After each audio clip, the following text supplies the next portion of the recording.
Hey guys, Mr. O here, going to give you a little bit of a video review. We're talking about Chapter 9, Relating with Money.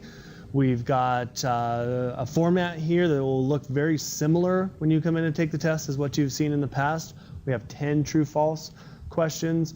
You do not have to, on the test tomorrow, correct them to make them true. Just give me a T or an F is fine. We have 10 matching. That's something that you're familiar with, so if you understand the vocabulary, you should be good on that, and we'll go through some of the vocabulary in just a minute. We have about 18 multiple choice. That's pretty easy to do. Don't forget to go through when you're taking the test and do your test hints and tips. Get rid of the answers you know are not right, cross them out, and then kind of just figure out what's left and make your best choice on that. If it says what is not true, then circle the word not. Just do the little things we've been kind of teaching you to kind of get through those multiple choice. There are 6 questions where it gives you a little example, and you have to tell whether or not you are talking about a nerd or a free spirit. So you'll need to know what a nerd or a free spirit is. And actually, those of you who are watching this video are going to get a preview of what the short essay is. And in fact, I'm even going to tell you what the short essay question is. And it reads exactly like this. Are you a nerd or a free spirit? Now, that seems pretty easy because all you have to do is pick one or the other. But the points will actually come from the second part where it says, give specific characteristics that you have to support your answer. So it's not going to be enough to just say I'm a nerd. You're going to actually have to back that up with some facts and some details and some examples about your characteristics that you know are nerd-ish or free spirit-ish. It's okay even if you say both, that I'm a little bit of a nerd and a little bit of a free spirit. But if you do that, you need to support that with characteristics that support the nerd and characteristics that support the free spirit part of you. So it's okay to say both, but you'll have to support both. So if you are watching this the night before the test, then you have a little bit of an idea of what you should be thinking about, and you should do much better than those who didn't watch the video. So good job tuning in. So what we're going to do is kind of go through a few things and just kind of refresh your memory. Most of this stuff you probably remember or know. One of the things that we talked about with money and relating to money is that money and money-related issues are the #1 cause of divorce. We heard that over and over. So you know that there's going to be a test question on there. I think we covered it like 5 times. It's not just money, but the stress and the arguments and the disagreements with what to do with money, how to handle money, those types of things. We talked a little bit about when you first start to save, to make it very simple for yourself. And this is basically if parents are teaching children how to save, that we just want to keep it simple like everything else. And we'll have a give envelope, we would have a save envelope, and we would have a spend envelope. So, you know, if you're learning as a child or as a young person, or you're teaching young people, you know, that simple 3 kind of category envelope system really works. We talked a little bit about accountability, and let me talk about that because this is one of the things that we said in class that we need to kind of clarify. Accountability is somebody who just kind of checks in on you and makes sure you're doing what you're supposed to be doing. You guys are pretty young for losing weight or working out or that sort of thing, but oftentimes people who are trying to lose some weight or get into better shape will have somebody who kind of checks in with them and supports them and makes sure that they're eating right and they're getting their daily exercise and those types of things. It's the same thing with money. You need to have somebody that kind of checks on you just because it makes you want to do it a little bit more. It keeps you accountable. Now, if the people that are married, they kind of already have a built-in accountable person. That's their husband or their wife. But if you're single, finding somebody else to be your accountability partner is probably a good idea. We talked a little bit about handling money if you're married too, and you know, some people, and this is their decision if they want to do it. I'm not saying that it's wrong, but Dave really thinks that if you are married, you should combine and agree on your finances and not have separate finances. So he thinks that you should have combined accounts. He talked a little bit, and we talked a little bit about schools responsibility? Is it the school's responsibility to teach personal finance? He said, no, it's not. It's really the parents' responsibility. He says schools should be doing it, and we're lucky enough in our school that we are doing it, but not all schools are. But he says that parents should really be the ones that are responsible for that.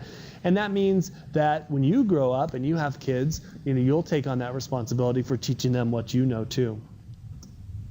We didn't mention this really directly, but there is a question about the 80-20 rule. So if you don't remember the 80-20 rule, go back into chapter 2 and refresh your memory. There's a question about that. This is not really that specific either, but we did talk about if you're growing up when you should kind of get an account.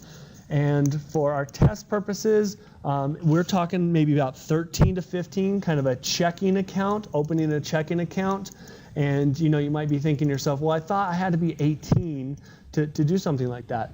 There are accounts that are available to be opened with your parents. I know that ING Direct, which is an online bank, has a specific account that is built for parents and youngsters like a 13 to 15 to be able to do it together. So 13 to 15 is a good age to kind of do that, which is right about where you guys are now.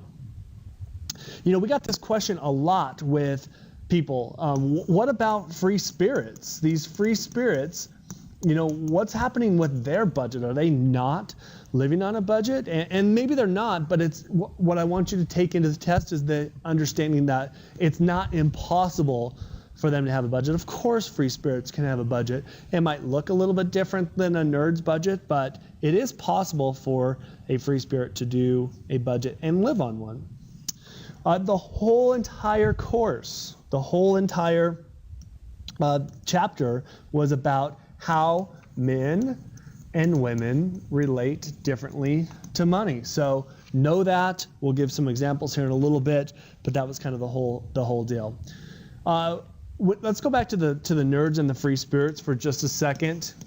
Now, we kind of defined the nerds as organized, liking to do the budget, wanting to do the budget, the free spirits as kind of just go with whatever happens, not being detail oriented, maybe being kind of late to things, those types of things. Well, nerds aren't always every single one exactly like that, and free spirits, not every single one is exactly always late.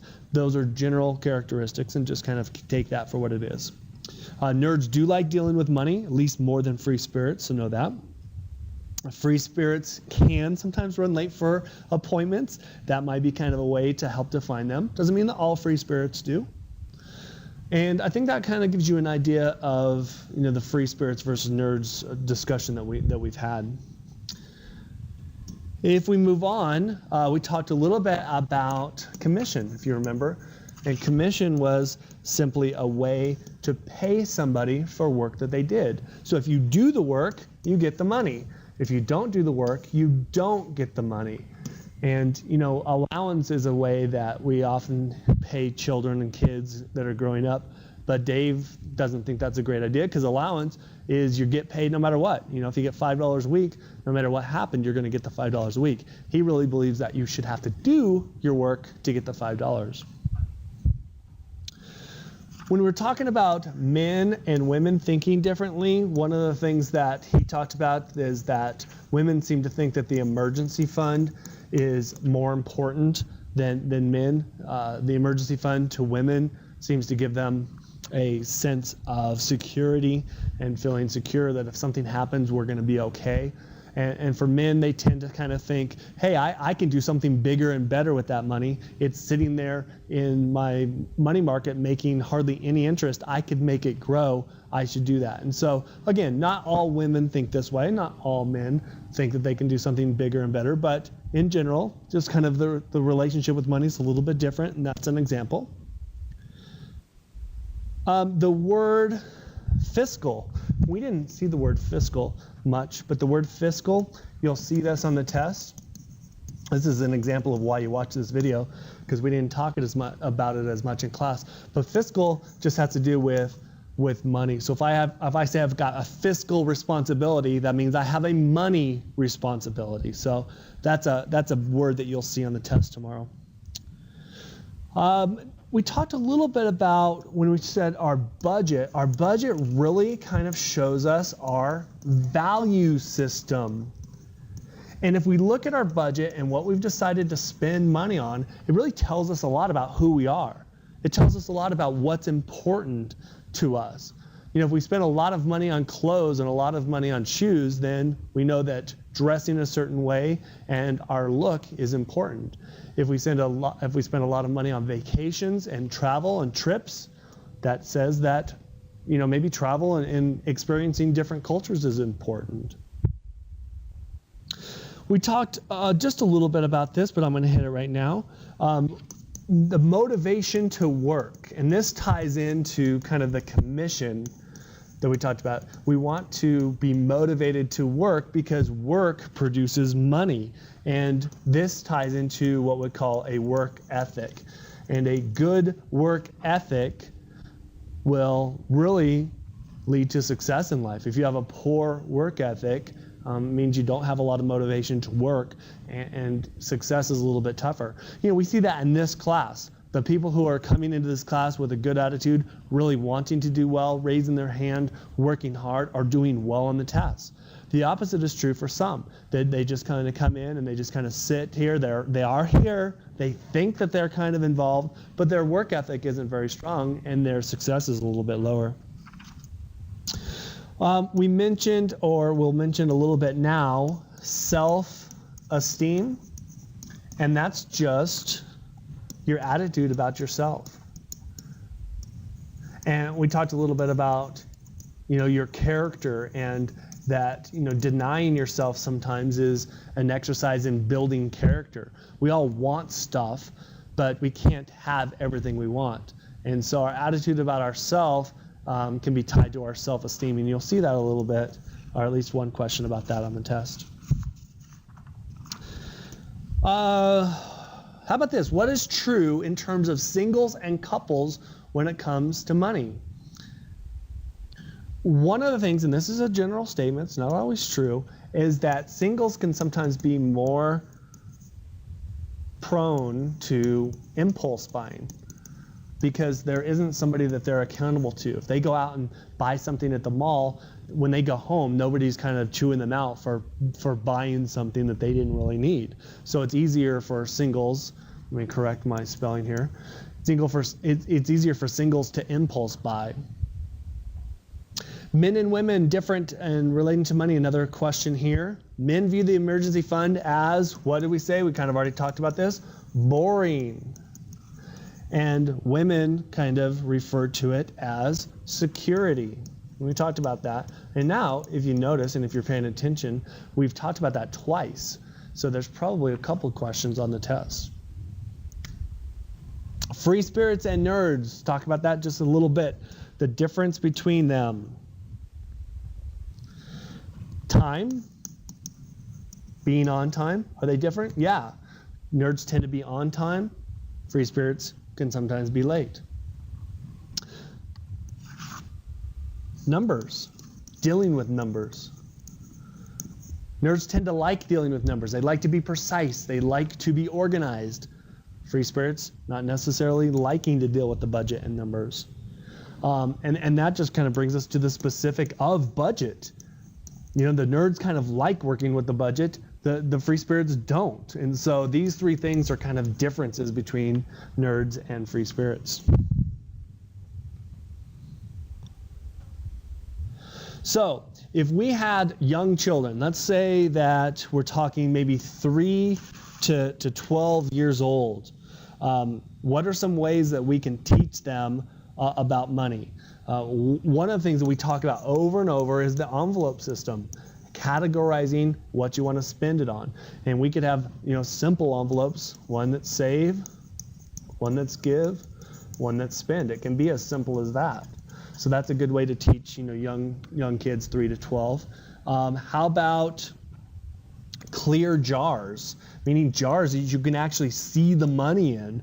It's important to visually be able to see it when you're learning about money.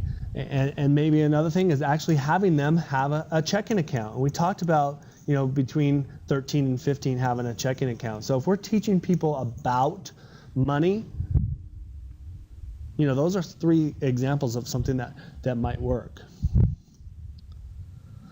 So we talked about a budget meeting, and the budget meeting had a few rules. It had some rules for the nerd, and it had some rules for the free spirit.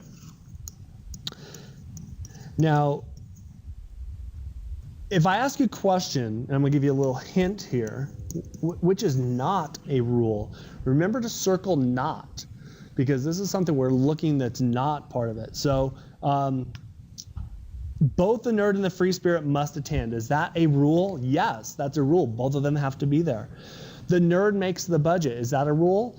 Well, yeah, kind of, because if we wait for the free spirit to make the budget, it may not happen. So that it's okay for the nerd to make it, but it's not okay for the free spirit not to be involved. So the nerd, it's okay if they make the budget, but the free spirit must give input. So the nerd makes a budget, free spirit gives input, that's good. The nerd and the free spirit must attend, that's good. What about how long it should last? And we don't really have a time frame. We don't want it to last an hour. That's probably too long. So, a 15-minute meeting, something like that probably works.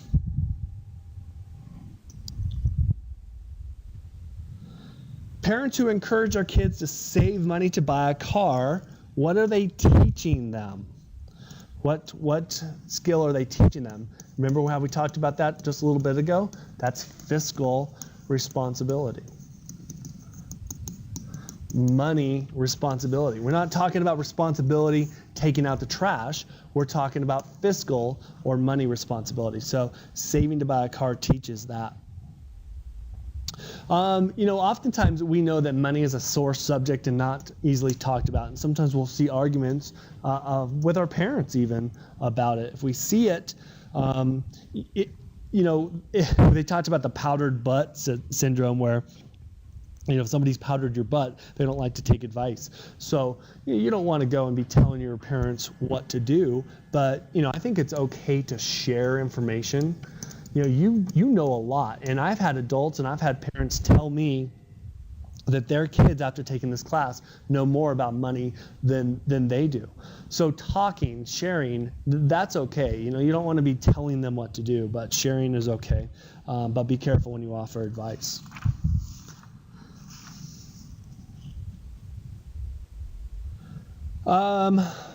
Let's flip back to accountability partners. What types of characteristics would a good accountability partner have? Somebody who's going to be watching you and having your best interest in mind. An uncle that you had that was very smart, yeah, that might make a pretty good accountability partner, excuse me. Your dad who is really tight with money or really watches his money, yeah, might be a good accountability partner. Your boss or somebody you work with who is very helpful, yeah, that might be a good accountability partner. How about a best friend who is always broke? Probably not a good accountability partner, somebody who doesn't know what they're doing.